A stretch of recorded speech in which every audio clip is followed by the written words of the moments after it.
Well, good morning, folks. Welcome to Leading Your Best Life. Lee Farnell here, and I'm with John Denton again. John and I did a session a month or so ago, and we covered so much territory. We said there's a whole lot we haven't covered. We want to talk about that today. So, John, welcome back, mate. Yep, thank you, Lee. It's great to be back. Right. How's life been for you in the last couple of months? Keeping you busy? You got your clients, so you're out busy this morning as well at meetings. You just don't stop. No, I can't afford to stop. It's been really busy. There's a lot of business owners now starting to look at, what am I going to do? How am I going to retire? How am I going to get out of my business? And how am I going to have a life? Particularly the more mature age business owners. And the economy is getting tighter. There's a whole lot of pressures on small business owners at the moment. And so, they're looking at their options. And as you say, I mean, it really is. People get so immersed, and we're all like it. One, we don't want to be working for a boss, or we want to be working for ourselves. So that's been a decision we've made in our whole career, that we want to make our own decisions, fall on our own sword if we have to. But at the same time, the plan to actually get out, that thought, because people, as Michael Gerber says, so busy working in the business, day in, day out, the next client, the next bill, the next BAS statement, all of those things. But the working on the business to create an asset so that they can leave. It's like, if it's not in your mindset, and I imagine that's what you bring to the table, is got people to go, let's think about life outside of this business. What do you see their eyeballs roll at times, like, well, I've never really had that thought? Absolutely, yes. It's my recent blog and newsletter was talking about it needs to be in your strategic planning. Because otherwise I get these too late calls, what I call too late calls. Yeah, it's where suddenly an owner has to sell, or they suddenly decided that it's time to retire, or worse still, they're already started on the sale process. And it's like a ski jump. Once you get on the thing, it's difficult to stop. But if you're not prepared, you're probably going to have a crash landing at the bottom. I mean, I was recently contacted by a business owner that have had the business on the market for 2 years. They reduced the price quite dramatically in January this year. They still haven't sold the business. And having had a quick look at it for them, it's just that lack of preparation and thought beforehand. So, and that's a very common thing. Yeah. And we talked about this in our last podcast, folks. You really should take a listen to that last one. John is such an expert in the area of preparing businesses for sale. And what's that line you have? A business that's ready for sale. I think it's on your website there. What's that line you've got? A business that's ready for sale is well worth keeping. Because again, it's not necessarily about selling it, but I find when business owners have done the work and they have got it ready for sale, it's like, oh, this is a really good business. And now I'm not working in the business all the time. Maybe I should keep it. It just gives the owner options on what they do from that point on. And they're not just battling to pay the next BAS and to pay the wages and things like that. They're actually having a life as well as a business. Right. That's beautiful. I mean, you're making me think of Einstein's quote, the problems we have facing us must be solved with a different level of thinking, a different consciousness than the consciousness that's created these problems. And what you're bringing to the table is a different level of thinking, a different level of consciousness. And that very paradigm you've just talked about, where someone goes, wow, I've now got a business that I actually don't have to work in. That's a whole thought, a paradigm I've never considered before. And as you say, then all of a sudden, well, if it's working beautifully without me, why wouldn't I just let it keep working? And that becomes my superannuation, where there's my passive income, which again is another paradigm that many times people don't have, is how do I have passive income? I'm retired, but I've got a great income coming in from the business or from investments or a combination of those things, which again is that consciousness, that thinking that I think you bring to the table. What do you say about that? Yeah, my job is to get people to think and think differently. And, I've even got a website, think.johndenton.com.au, because it is it's a key thing. And when you're working in the business all the time and you got your head down and you bum up, that sort of lateral thinking, or the thinking about the alternatives, just doesn't happen. And it's not until people have that breakthrough, if you like, in their thinking, that they start to make progress. It's easy to keep doing what you've been doing, but if you always do what you've always done, you'll always get the same result. Yes, and as I said, that is the definition of insanity. Is I'm not happy with my life and my business, and now I'm on this treadmill, but I don't know how to get off. Which, of course, is part of what you bring to the table, is that outside coach. Which, again, interestingly, talking about coaching, a lot of the people in my swim group have got better because they've been going to a coach. So I went, stuff this, I'm going to go to that coach. So last week I went and did a swimming lesson. Here I am at 67 years of age, who's been swimming my whole life. I go to the swim coach and she's changed my hip rolls. She's changed my rotation. She's changed. I went, what the hell? How good is this? But it's like, who coaches the coach? And if you don't take that time out to get a coach to do just what you're doing, and in here, it's not just, improve your swimming style and so you can swim to Rottnest. Here, we're talking about how you're going to spend the last 10, 20, or 30 years of your life in comfort and pleasure and joy and lack of stress, or are you going to be on a treadmill feeling like you're in a prison up until the day you die? And these are choices. And again, it's people having the courage, and I'm talking to myself at the same time, is, are you willing to invest some time and money in yourself and your future? Or even better to say, how much is your future worth? Is it worth investing in? What are your thoughts on that? Yeah, absolutely. I mean, one of my favorite, so I've got lots of them, little sayings is, a fish can't see water. Mm. And it's the same with business owners in businesses. They just can't see things from that outside perspective. Yes, I mean, it's the same with, that's what a coach does. They're standing outside of you and showing you what they're seeing and giving you that different perspective on things. I mean, it's just so valuable. Like it happens in sport, it happens in business, it happens in life.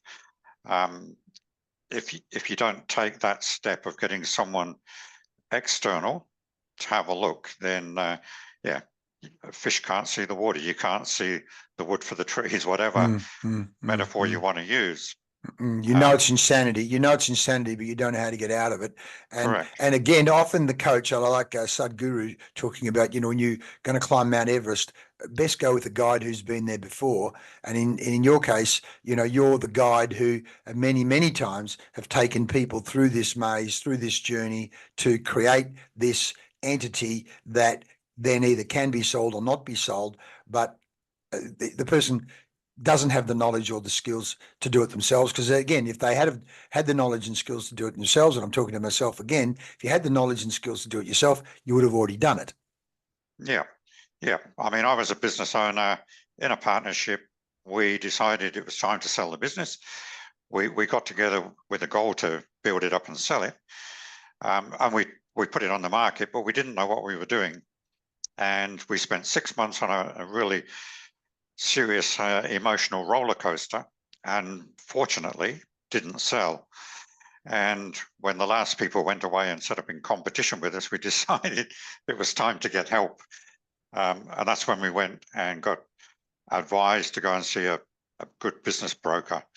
And, the business broker told us we were selling it too cheap, put 25% on the price, put us through a process, and it sold.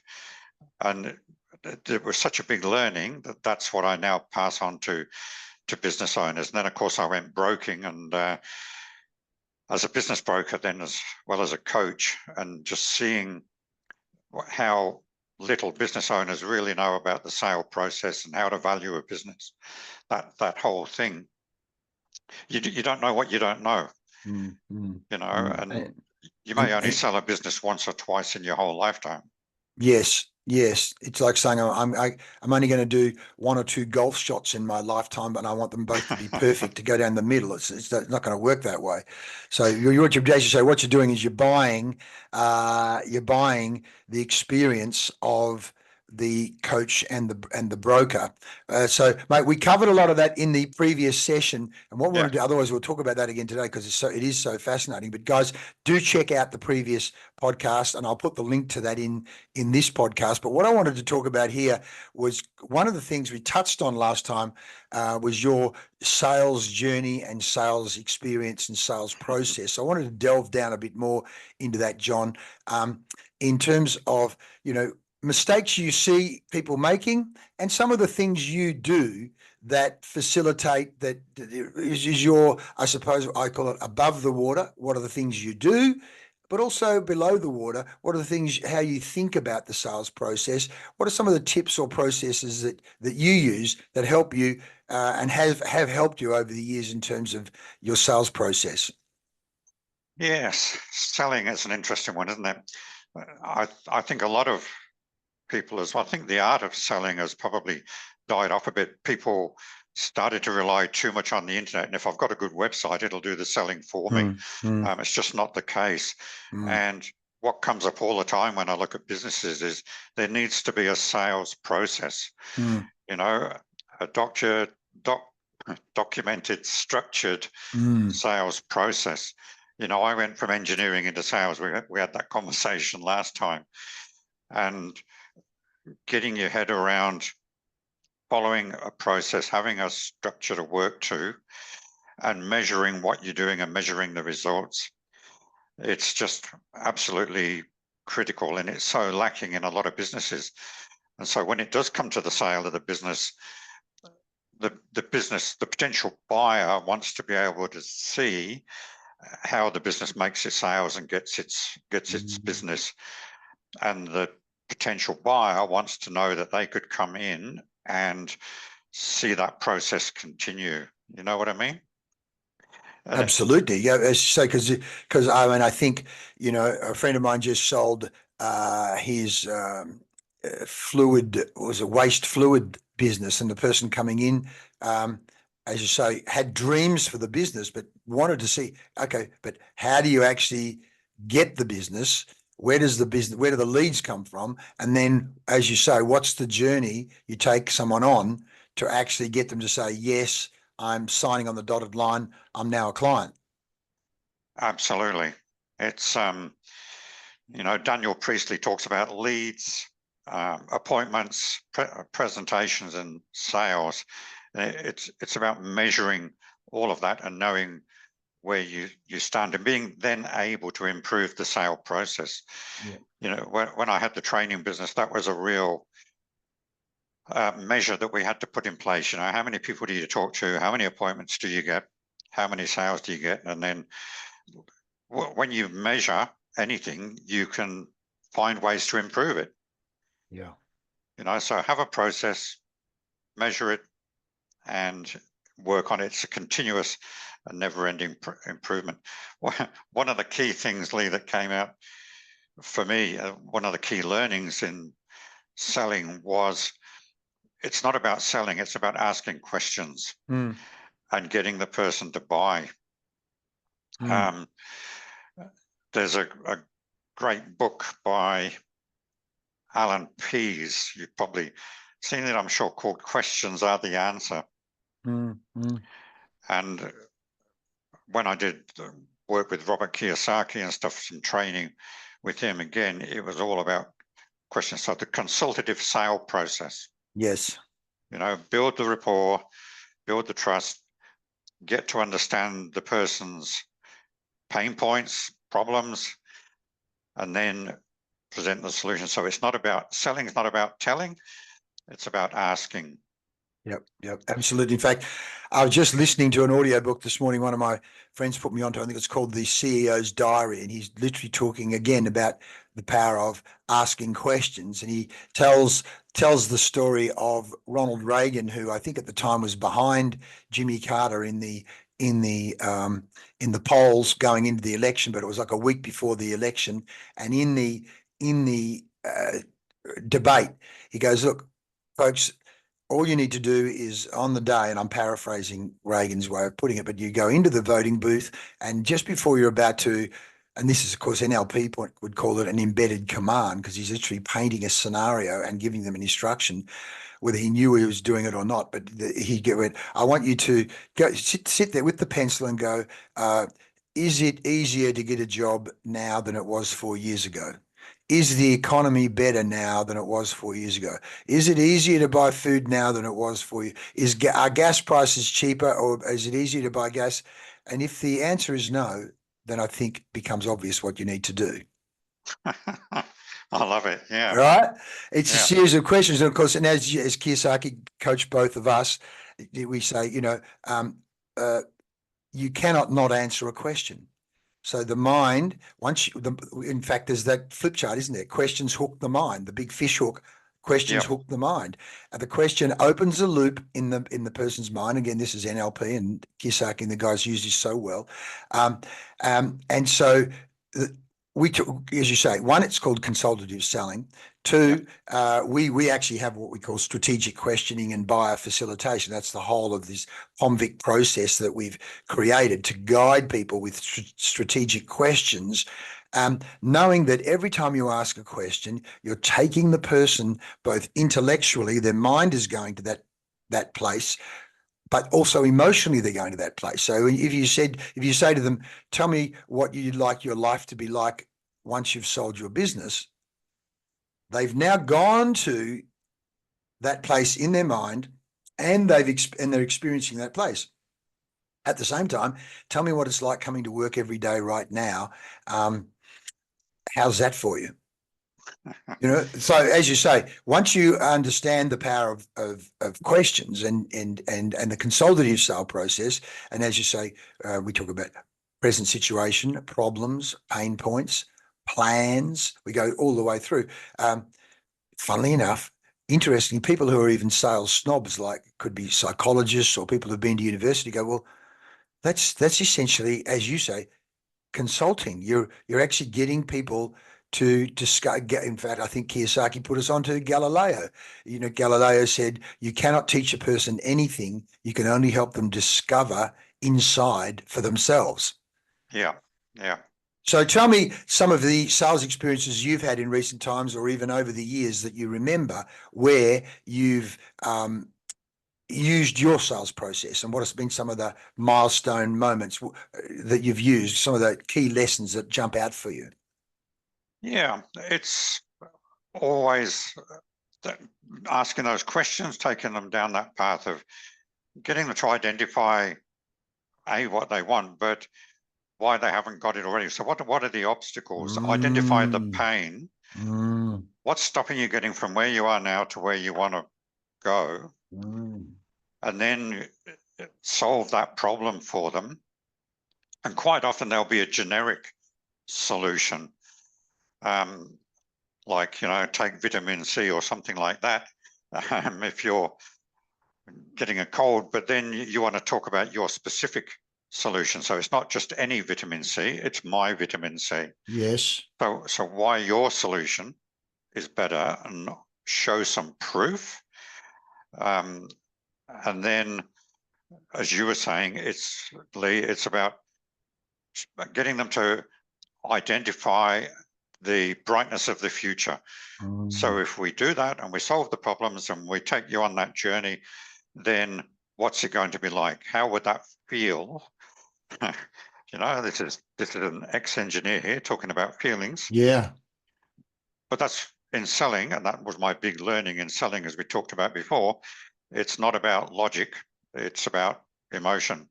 Yeah. So getting people to see the brightness of the future, and that's exactly what Reagan did to beat Carter.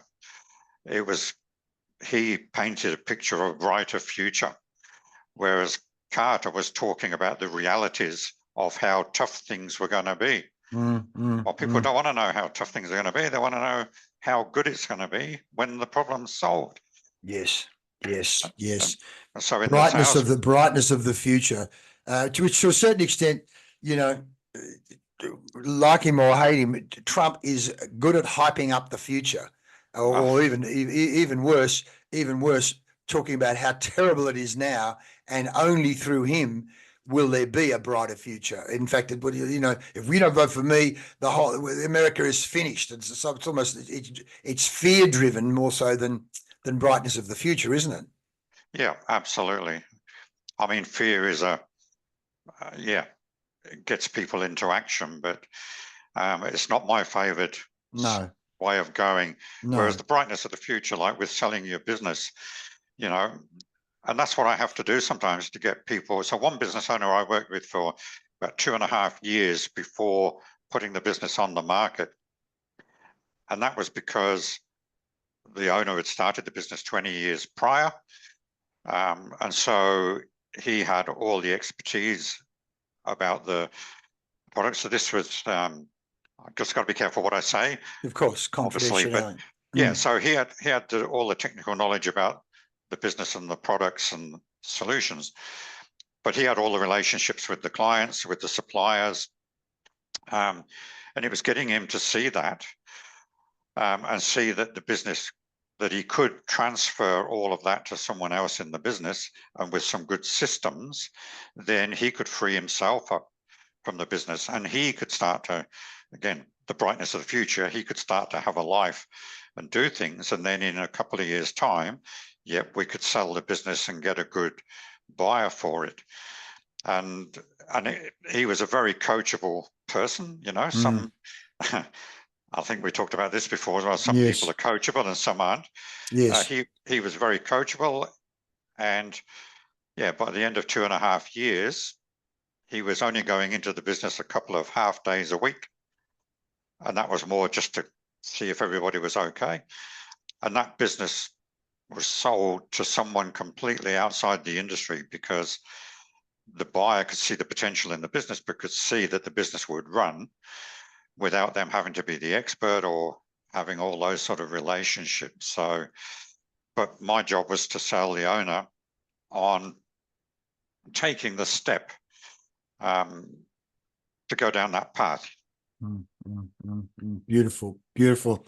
I'm going to come back to one of your points here. We talk about in the POMVIC V is value, and part of the value component is what you do that's unique. We talk about the 4 whys. Why did you start the business? Why, in terms of where are you now? Why, what's so unique about your process? In other words, compared to others on the market. And then why should the person start now rather than in 3 months, 6 months, 12 months time? So when you cover off on those 4 whys, you start to articulate a beautiful value story. So literally, one of my clients just last week said, Lee, can you sit in on the interviews with the final 2 candidates to be a sales manager? And again, I come straight back to all the things we teach people: process. Let's get them to tell us what they're going to bring to the table, which was revolutionary for this client. He'd never done that before. So both the candidates did a presentation. They're both good, but of course one stood out more so than the other. And this particular one that particularly stood out then said, look, do you mind if I ask you guys some questions? Which of course is what I teach people to do. If you're even going for a job, ask questions, because you want to, of course, A, you can discover a lot, and B, wow. So the guy opens up his blue notebook, and one of the things he asked me is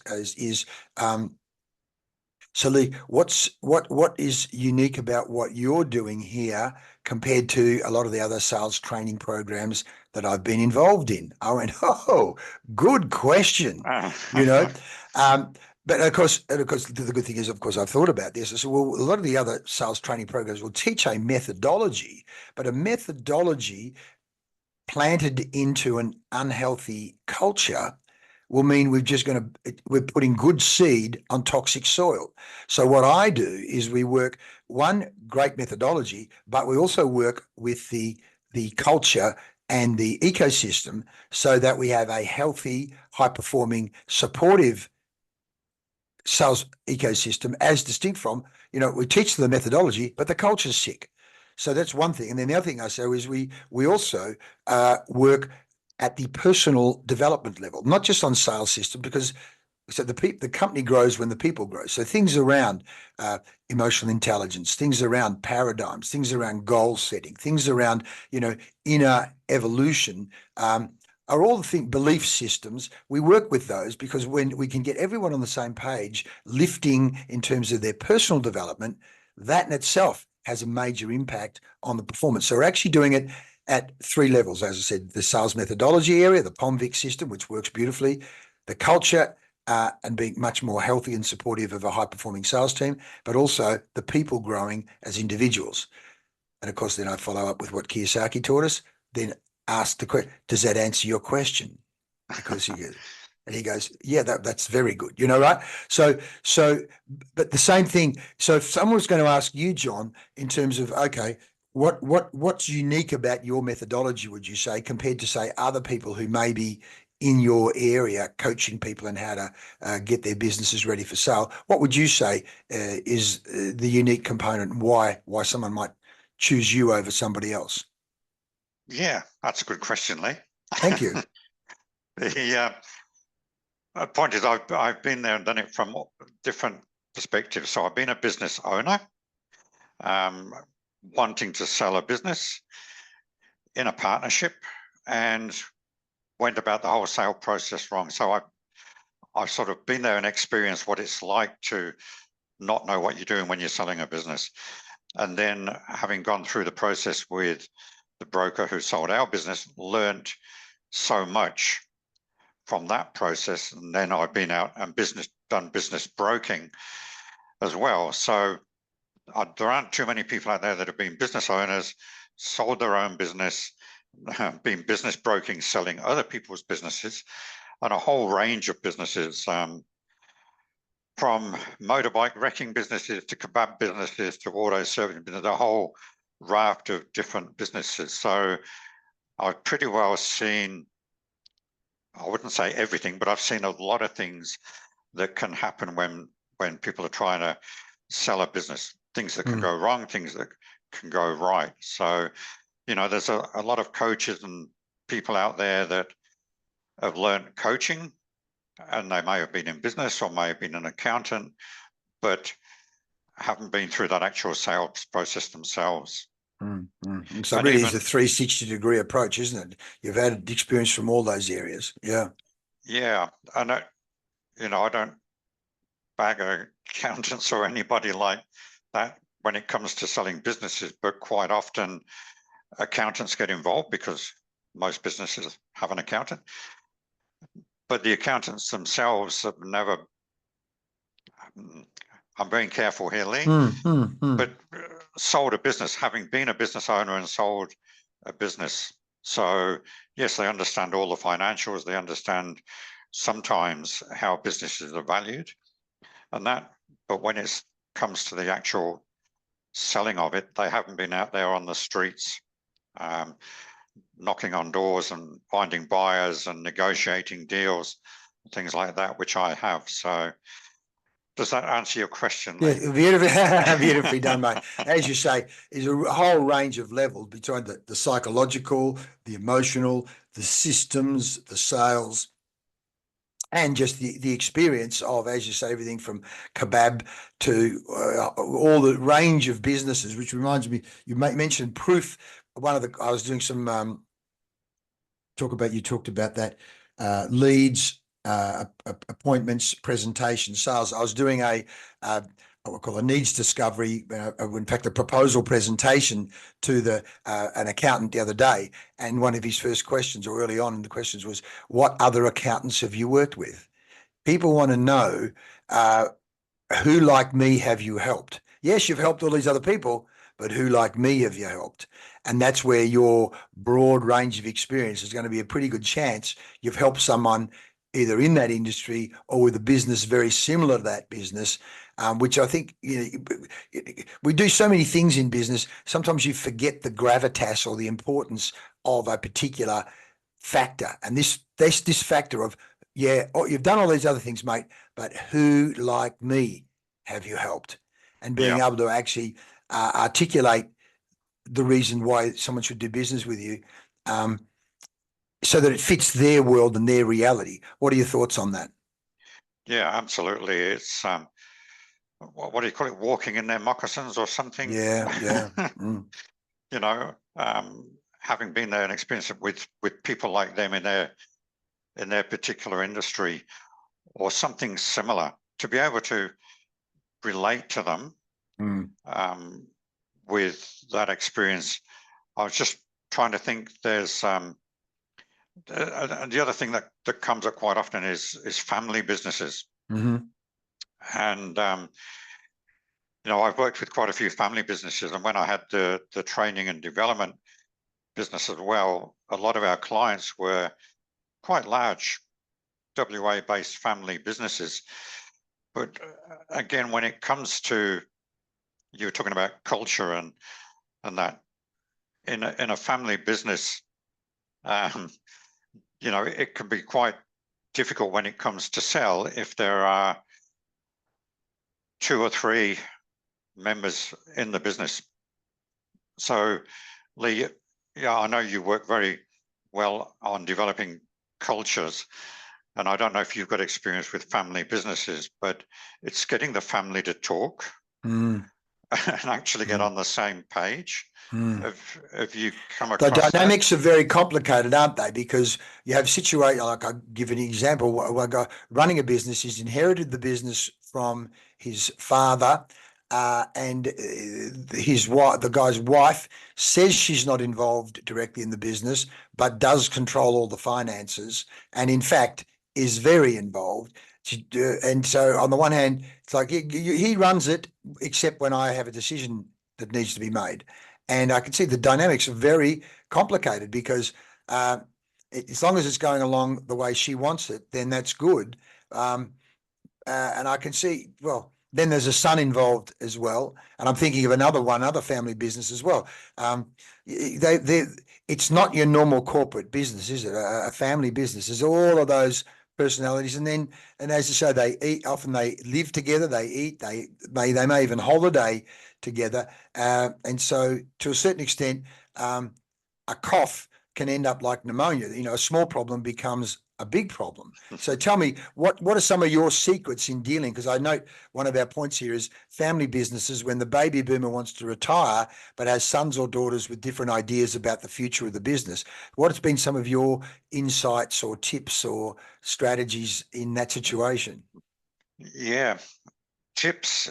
I would say there are people out there who specialize in helping coaching family businesses.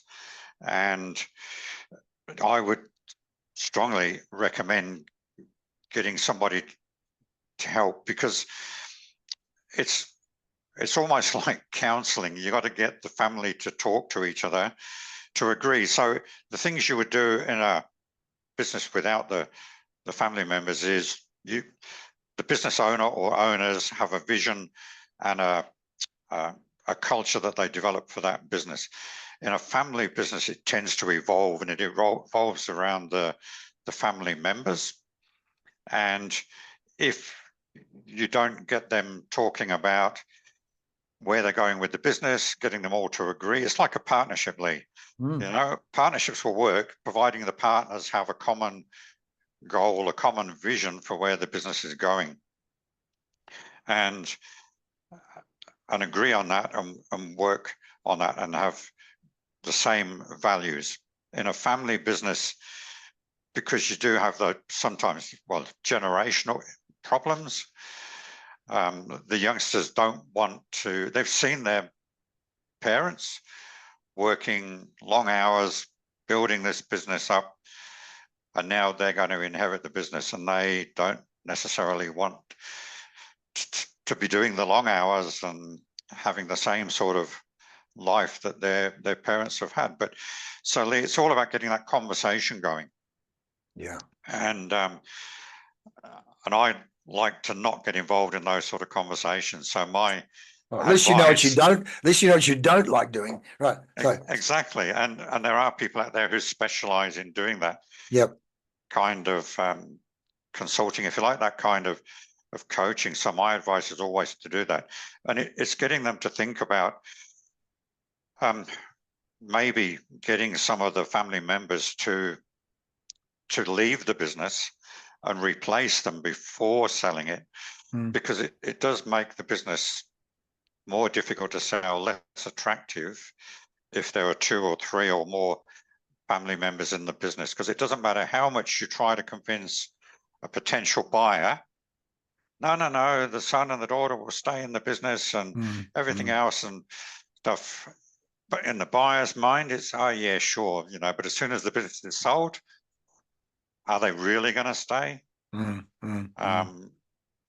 particularly if you've got multiple owners in the family, that it becomes a difficult one. So it's my job is to open up the eyes for the owner or owners that this is going to be a challenge. Now let's work out how we're going to address that challenge. What would the family members like to do after the sale? So it's about having conversations. And if it's not going to look like an easy job, then I'll refer them to an expert on that. I'll refer them to you, Lee. Well, you're reminding me, them. mate, what you're doing is you're taking me back to a time I was working with a family business, and I'll never forget the meeting we had. It was a weekend workshop we did down at the Atrium Hotel in is it the Atrium? It was either Mandurah or Bunbury, and literally, I said, I knew there were all these issues going on about different visions for the business, and how the money that was locked up in the business was actually going to be a superannuation fund for the owners. And I said, this is a bolt the door meeting. This is a bolt the door meeting, because again, Kiyosaki taught us about perturbation, and how do we create a safe environment to actually do what do I feel like saying, and where are we heading? Let's start with the end in mind here. And mate, it got hot. It got hot in that kitchen. But as a result of that conversation, a whole range of decisions were made, which, as you have made the point there, I think 1 or 2 of the family members over the next 12 months left the business, which then did make it way more saleable. And that conversation, I'm sure if I go back, that would have been 20 years ago now, but if I go back to the owners, millions and millions of dollars were unlocked as a result of the sale of that business. They could trace it back to that bolt the door meeting, where critical decisions, which really they'd been walking around and avoiding conversations around, but you've got to build enough trust in the place to go, one, let's understand the concept of perturbation, because right now something has to pop, and there will be emotion. Let's not be afraid of the emotion that's going to come up. But if we do, as Kiyosaki taught us, done in an environment of love and support, the pop will occur, there will be emotion, but on the other side of it will be a better outcome. And to a certain extent, so as you know, sometimes you don't know what the pop's going to be. But if we say, let's bolt the door so that we can deal with this once and for all,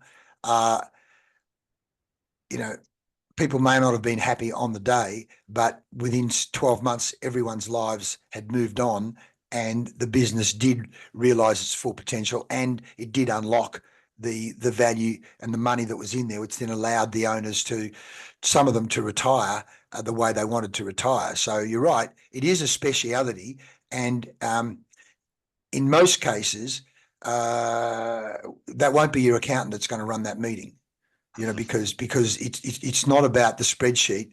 It's actually about the humans in the process that create that spreadsheet. What are your thoughts on that? Yeah, no, you're absolutely right. And this is why I would refer that sort of situation to somebody like yourself, who's prepared to take people through that process. That's not my area of expertise. I'm an analyst. I'm a data and facts person, ex-engineer. Yeah. So, no, I would refer them to someone like yourself. Yep. So, great. Let's talk about another one here that we touched on in terms of our bullet points, similar but different, but in business partnerships where there's either alignment or lack of alignment, what do you do, and what's been your experience, and what's some of your insights or tips in that regard? Yeah, well, it's exactly the same as the family business situation, Lee, that the conversations need to be had. I find I love doing strategic planning exercises with businesses. Mm-hmm. So let's have a look. And when there's a partnership, is getting them to think about what's the business going to look like when it's finished or running Mm-hmm. perfectly or ready for sale. What is the finish point? What's the end game? And this is such a critical thing to do, I find, with partners, is to get them to have that conversation. And sometimes you even need to have it individually, because sometimes people will say things just because they think it's what the other person wants to hear. You know, and I've seen a couple of partnerships recently break up because when I started them down that 2 to 3 year strategic planning process, it became evident fairly early that the partners had a different vision of what the business would look like in 2 or 3 years' time, and what they wanted to get out of it. So whether it's family or whether it's partners are like family, you know. So the secret to success in a partnership is getting total agreement on why are we in this business, what's the end point, what do we want out of it at the end, and having a good set of common values so that the culture and the value set is in place. All the partners are bought into that, and that everybody understands what the other person wants out of it. So, you know, classic case recently, the partners just had totally different reasons for having the business. Right. It sounds, I don't know, it sounds like unbelievable almost, but you know, the business had been going for quite a few years, become very successful. But it wasn't until I started asking the questions, we come back to the questions thing, and getting them to think down the track, that they realized they had whole different reasons for being in business. Wow. Wow. Talk about alignment, which again, I think Kiyosaki taught us clarity is power. Where there's lack of clarity, you don't have power. And by asking those questions, you're helping to establish the clarity so we can actually all get on the same page. Or as again, we learned from Kiyosaki, synergy, synchronized energy. How do we have alignment of energy, synchronized energy versus asynchronous energy? And essentially that's what we're talking about, is it? Talk about engineering, the waveform. You want the wave moving in the same, at the same, as close as possible in alignment versus crash, crash, crash, and then wondering why you're not making progress. Yeah, that's exactly right. Right, So, unbelievable. So, as you say, and it starts, as you say, with strategic planning. But I love those questions. What's the business look like when it's finished? What's the business look like when it's running perfectly?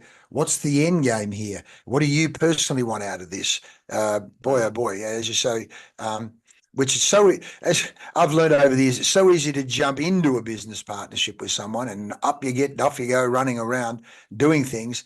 And then it's down the track. You go, hang on, this guy's different values than me.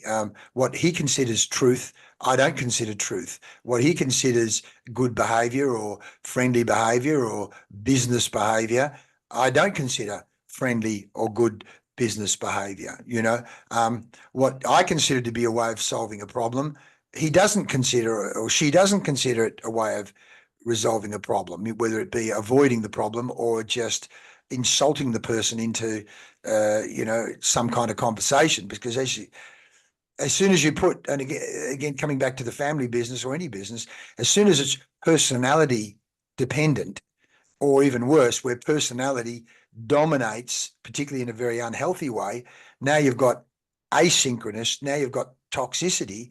And one, it's not fun. In fact, this is a question I asked myself. One of my friends, who's a brand strategist, and we're talking about brand energy, in the conversations we were doing in a series of workshops, it got down to, is there flow? What's the flow in the business partnership? Well, there is no flow. If anything, we're swimming against the current with each other. Our finances, are we making money? No, we're not making much money out of this at all. And is it any fun? Well, it's like, if it's not fun and there's no real financial reward and there's no flow, what the hell are you doing in it? And as you said before, if a person's not coachable, and again, within the context of the relationship, are there open coaching two-way dialogues, or is it an ego fight or clash? Well, they're not coachable. They're not going to take feedback. The power structure's all wrong. Well, good night, sweetheart. It's got to be over. One, it's no Yeah. good for your health, and two, it's no good for your finances. So, or your life. So what are you doing in it? So you getting in there with the strategic planning and hopefully ironing out small wrinkles as distinct from big wrinkles. Although sometimes, if the small wrinkles have gone on long enough, they are big. They are big wrinkles. Yeah, I'm sure you've had that over the years, have you, John? Yeah.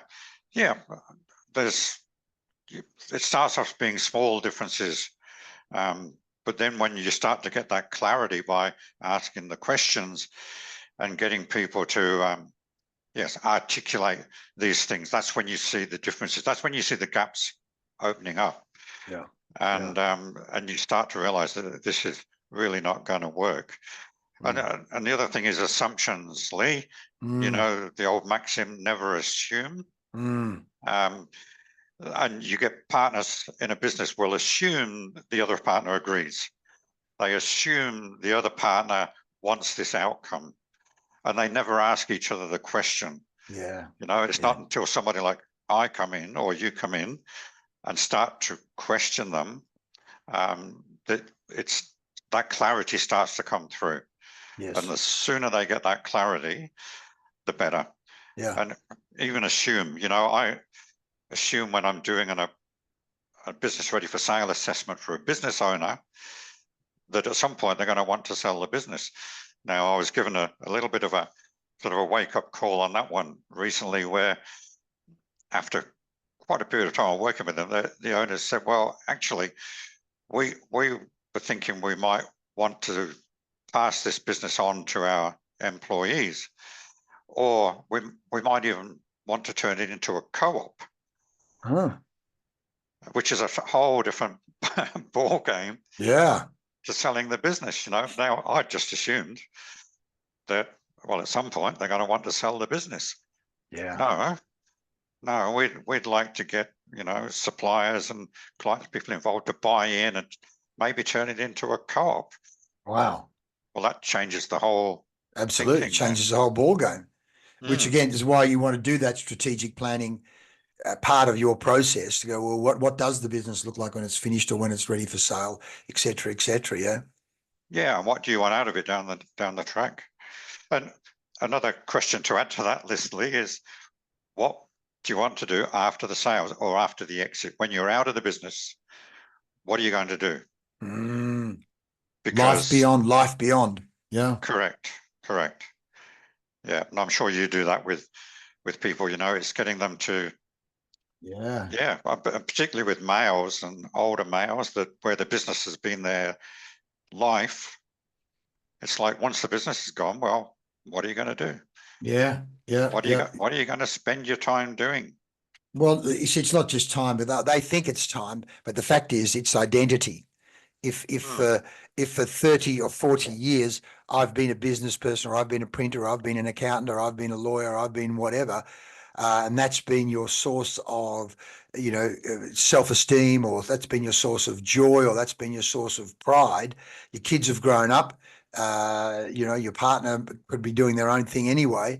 What are you going to? How many hours a week are you going to be at the golf course? Oh, yeah, sure. But we've seen that before, where literally I've heard stories where guys sold their business. They play golf. They're sitting on their boat, and their wife eventually says, "Can you please go back to work? Because you're just under my feet and you're so annoying." And basically the guys get grumpy, even though they thought playing golf and sitting on the boat and going fishing and pulling the pots every day was going to do it. Well, we think back, Kerry Packer. Kerry Packer did it. He wanted to play polo and go gambling and do all these things. And eventually, particularly I think after he had that heart attack, he's got I get the biggest thrill making deals happen and making things happen. And I mean, Stan Perrin was in his 80s, late 80s, going to work 3 days a week in the office in Perth. And here we have Rupert Murdoch, even now in his 90s, who I think just got remarried again. So whether he thinks he's 18 again, I don't know. But, here are people who are well and truly could have retired and played golf and sat on their boats forever. But somehow they've contemplated, well, I actually prefer continuing to do. Look at Warren Buffett. Warren Buffett says, what does he say? I dance to work each day. And there he is in his 80s. So you just give me your comments and thoughts on that. What's been your experience or lessons or insights you've gained from seeing people either sell and either be lost afterwards, or sell and be very happy afterwards? Or what are some of the examples you've seen there? Yeah, it's a good one. I mean, you didn't mention John Hughes, but he's another one that. No, I didn't. John Hughes, exactly. Yeah. Yeah, being a local example.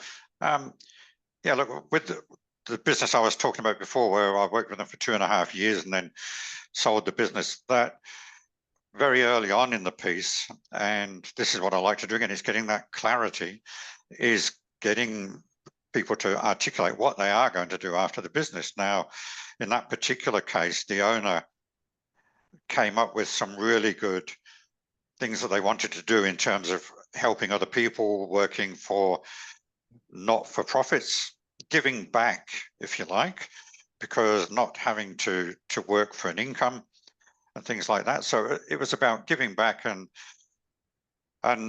yeah, not-for-profits. And having caught up with that owner recently, that's exactly what he's done. And it's fulfilling, giving him a fulfilled retirement. It's helping other people. There's all sorts of examples. I can also, when I was broking, it wasn't a client of mine, but a client of one of the other brokers. It got to the point of a sale for this particular lady, and she got the broker to get her out of the sale agreement, which can be quite hard to do, because she couldn't give up her baby. She didn't know what was going to happen afterwards. And in fact, that happened twice with that same person. It seems incredible, but they just couldn't let go in the end. Yeah. I always say you've got to retire to something, not from something. Oh, nice. Retire too. Absolutely.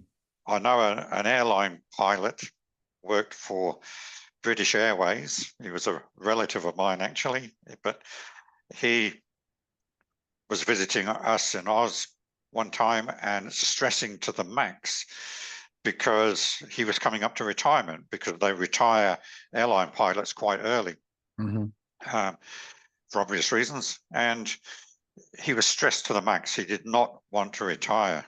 So I started questioning him about what are some of the things he could do if he wasn't flying planes. And most of the time they're sitting reading books, not doing much on international long distance flight. Anyway, and he started to think about it. And after a while he said, I'd love to play the violin. I'd love to learn to play the violin. And I don't know if it was golf or tennis he wanted to take up. And then he had another thought, and he said, I could start a flying training school. He said, with all the experience I've got, he said, I could maybe go and work for a flying training school and then start my own and everything else. Anyway, by the time they left us, he was now looking forward to retirement. Oh, mate, nice. So I'm taking a little bit of credit for that, but it really highlighted to me how that change of mindset from retiring from something to retiring to something is just absolutely critical. And I see it all the time with business owners, the mature age business owners, is so when I start the process with them of like doing the business ready for sale assessment, one of my questions on my questionnaire is, what do you want to do after your exit? and start the thinking process again. It's getting people to think. It's not Because rocket science, Lee. It's just getting people to think. no, exactly. Because if they only go, they've sold it. Now what? It's like, wow. I mean, literally, as we was talking, I was on a phone this morning. My best man from my wedding, Max Jan. Jan sold their financial planning business in Geelong. Been to Europe a few times. They're up in the northern part of Australia at the moment. So they're still in the kind of travel after sale phase. And another friend of mine, Michael, is in Europe right now. He sold his business, and he's in the travel after sale. But it's like, okay, when I've done the travel, what next? When I've done the trip around Australia, when I've done the trip to Europe, what next? And so I think that's a super important point in terms of what am I retiring? What am I retiring to? John, I'm conscious of the time, mate.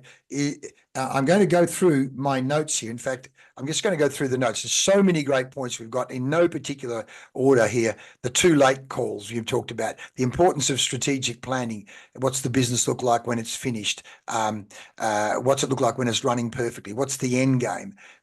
What's this one? Oh, the brightness of the future. Again, we've talked so much about the power of questions and that consultative sales process, asking questions around how will that feel for you? You talked about the importance of a structured, documented sales process that you can also measuring number of leads, measuring appointments, measuring presentations, measuring the actual conversion, and even things like, as you say, how many people have you spoken to this week? As Tom Hopkins talks about getting belly to belly. Alan Peace, questions are the answer. And the important point of be coachable, be coachable. You talked about your specific solution, why it's so unique, and then the proof of stories. You've got story after story, which is so important. People having, we call it strategic storytelling, strategic proof. The importance, and as you say, family businesses and the unique challenges that go on in those family businesses, and the importance of that conversation. Folks, where do we want this to go? What do you want out of it personally? And see how the business makes its sales. See how the business actually can, like as you say, if the buyer can't see how the business makes its money, how the business generates leads and then converts to keep the sales pipeline full, that's not going to be so exciting. And then that point you've made here, retiring to something, not from something. What's life beyond sale look like, mate?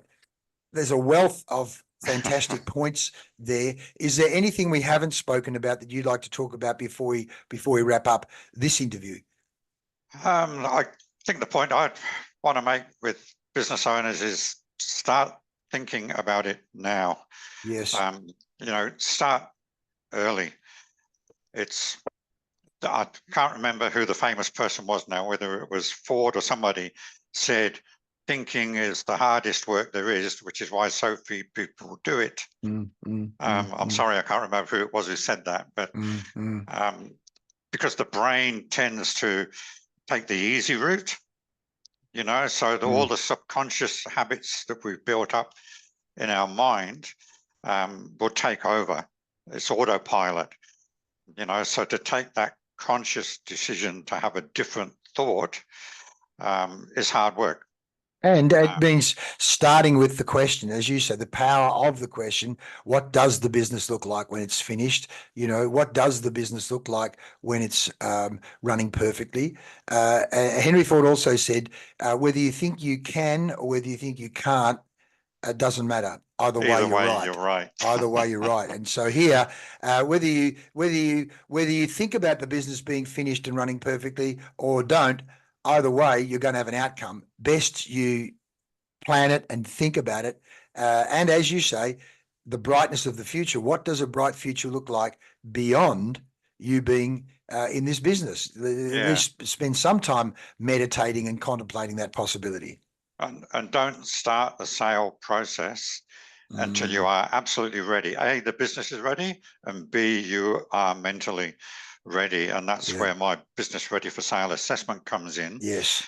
Is to go through that. Let's have a look at it before you start the process. Well, there it is there. That's your side. There it is. Will your business sell? Free assessment. There it is. How to sell a business and keep it ready for sale. A business that's ready for sale is well worth keeping. So that's how they get hold of you, John, isn't it?